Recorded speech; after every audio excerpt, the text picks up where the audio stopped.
Kemudian kata Nabi, yadha'u hafiratu inda muntaha tarfi. Qala faraqibtuhu hatta ataitu Baitul Maqdis. Qala farabattuhu bil halqah allati yarbitu bihi al-anbiya. Ya. Buruk itu berupaya meletakkan telapak kakinya di ujung pandangannya. Jadi buruknya itu begini, supaya punggungnya lebih rendah. Ya.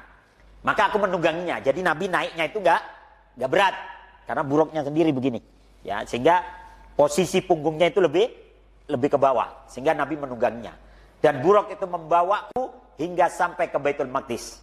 Aku ikat, aku tambatkan tunggangan itu di tempat para nabi biasa menambatkan tunggangannya. Ya, hadis ini diriwayatkan oleh Imam Bukhari dan Muslim, dan lafal hadis ini berdasarkan lafaz Imam Muslim. Ya.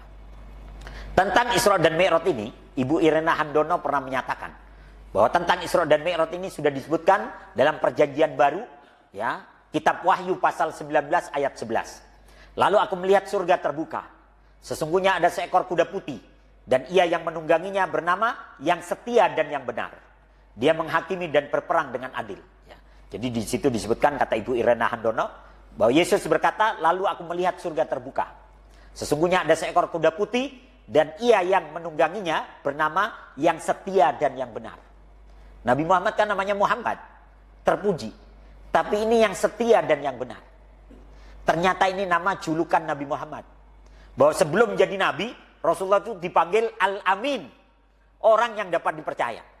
Hanya orang yang setialah yang bisa dipercaya.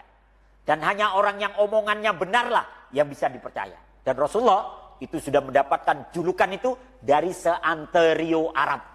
Dengan julukan apa? Al-Amin. Bahkan orang-orang Yahudi itu Pak, kalau mereka bepergian jauh, mereka menitipkan emasnya, uangnya kepada Rasulullah. Ya, kata mereka, saya nggak percaya sama kenabianmu, tapi saya percaya dengan kejujuranmu. Nitip itu orang Yahudi. Kalau nitipnya sama Abu Jahal, hilang tuh duit Pak. Ya, makanya nitipnya sama Nabi. Nggak percaya sama kenabiannya, tapi percaya sama amanahnya. Maka beliau disebut Al-Amin. Ya. Peristiwa Isra dan Mi'raj terjadi dengan jasmani dan rohani, bukan melalui mimpi tidur. Bagi orang beriman, peristiwa yang dialami oleh Rasulullah dalam keadaan sadar dan terjaga ini menjadikan keimanan makin kuat. Ya.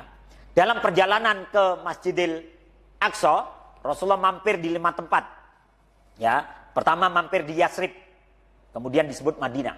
Makanya ketika Nabi hijrah ke Madinah, Nabi itu setelah membangun masjid, membangun ukhuwah, Nabi bangun pasar, membangun pertanian dan perairan.